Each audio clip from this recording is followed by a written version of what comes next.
चलिए अब बात करते हैं कांग्रेस के कैंडिडेट्स को लेकर जो स्थिति है उसकी। दिल्ली में लगातार बैठक हो रही है। वहीं कांग्रेस प्रभारी अविनाश पांडे ने कहा कि ये बड़ा चुनाव है और इस बार निश्चित रूप से इसमें समय लगता है, लेकिन सबसे बेहतरीन उम्मीदवार जनता के सामने होंगे और सीईसी के सामने रिपोर्ट रखी जाएगी। उम्मीदवारों का चयन हो रहा है। सबसे बेहतरीन उम्मीदवार उतारना हम चाहते हैं कि किसी भी पद पर वो हो, लेकिन जो सबसे बेस्ट हो उसको ही चुनाव मैदान में उतारा जाए।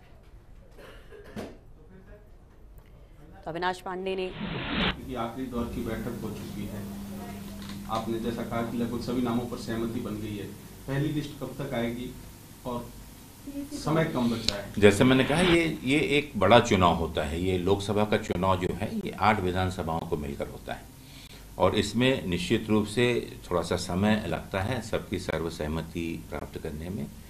और कोशिश है कि सबसे बेहतरीन उम्मीदवार हम जनता के सामने, लोगों के सामने रख सकें, जिसका पार्टी के प्रति योगदान, समर्पण और कार्यकर्ताओं का जिसके प्रति ज़्यादा से ज़्यादा रिकमेंडेशन हो।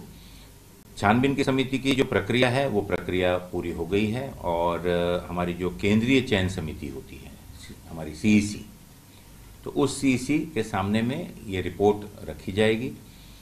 उसकी तारीख जैसे सभी राज्यों का इसके लिए अलग अलग शेड्यूल वाइज अलग अलग जो फेजेस हैं उसके लिए उम्मीदवारों का चयन हो रहा है।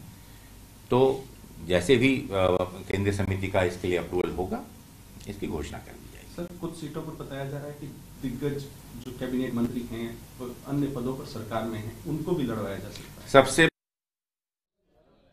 तो आपने सुना कि किस तरह से यहाँ पर कहा जा रहा है कि लगभग पैनल तैयार हो चुका है। सीईसी की बैठक में मुहर लग जाएगी क्योंकि 4th फेज में राजस्थान में इलेक्शन होना है।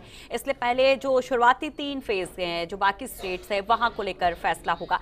और हमारे सहयोगी लगातार ऐश्वर्य प्रधान अविनाश पांडे से बात कर रहे हैं कि आगे की क्या स्ट्रेटेजी है। एक बार फिर से चलते हैं। उस प्रक्रिया में जो केंद्रीय समिति की मुहर लगना बाकी है और केंद्रीय चयन समिति जो है राजस्थान का नंबर होली के बाद ही आएगा, ऐसा मुझे लगता है। सर, कहा जाता है कि किसी किसी सीट पर एक भी नाम है और कहीं पर 2-3 तक नाम है पैनल में।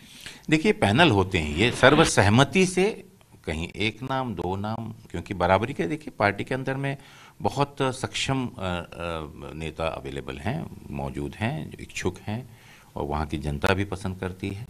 कई जगह में कुछ समीकरणों के आधार पर फिर निर्णय लेने होते हैं, स्वाभाविक है, कोई नई बात नहीं है। तो एक नाम कहना मुश्किल है। पैनल होता है जो चयन समिति के सामने फिर उसका अवलोकन करके उसका निर्णय लेते हैं। एक सवाल और, मंत्री विधायक को अगर लड़ाने की आवश्यकता पड़ती है, जिताऊ है तो लड़ाएंगे? हर एक ने अपनी इच्छा व्यक्त की है कि अगर पार्टी उनको उचित समझती है और उनका अगर उनको आदेश देती है तो वो लड़ने के लिए तैयार है। ये चयन समिति पर निर्भर करता है कि वो क्या निर्णय ले। तो भारतीय जनता पार्टी कहती है कि कांग्रेस में खेम बटे हुए हैं, लेकिन भारतीय जनता पार्टी की स्थिति ऐसी है कि उनके कई विरोध में नेता आ चुके हैं, देवी सिंह भाटी आ चुके हैं, पाली की भी कमोबेश यही स्थिति, कई स्थितियां ऐसी उनकी पार्टी की चल रही है, क्या कहेंगे? मैं भारतीय जनता पार्टी और नेतृत्व को अपनी शुभकामनाएं देता हूं और एक ही सलाह दूंगा कि वो पहले अपना घर संभालने की कोशिश करें। कांग्रेस के अंदर में कोई गुटबाजी है या कांग्रेस के अंदर में कोई दुराव है, इस चीज़ को भ्रम में ना रहें, क्योंकि इसी भ्रम में उनने पिछले दिनों नुकसान कर लिया। कांग्रेस एक है, एकजुट है, कार्यकर्ता एकजुट है। हमारे यहाँ पे कुछ मतभेद हो सकते हैं, मनभेद नहीं है। भारतीय जनता पार्टी के अंदर में मतभेद से ऊपर हटके मनभेद और हर प्रकार के भेद हैं।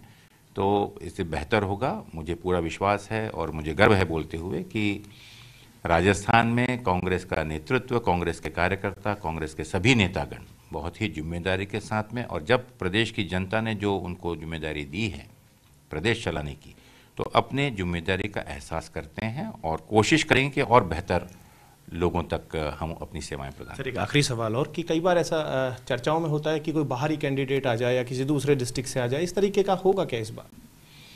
कैंडिडेट नहीं, देखिए, कैंडिडेट ना ही पहले भी हुए और ना ही अभी हुए। जो वहाँ के स्थानीय लोगों का जो अनुशंसा है, उनके जो चाहत है, उनके तरफ से जो रिकमेंडेशंस हैं, जो सर्वे हैं, उस आधार पर निर्णय होते हैं। कोई बाहरी और अंदर ही नहीं होता।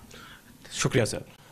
मानकर चलिए कि होली के बाद कांग्रेस की लिस्ट जारी हो जाएगी, ये कहना है प्रदेश प्रभारी अविनाश पांडे का। फर्स्ट इंडिया के लिए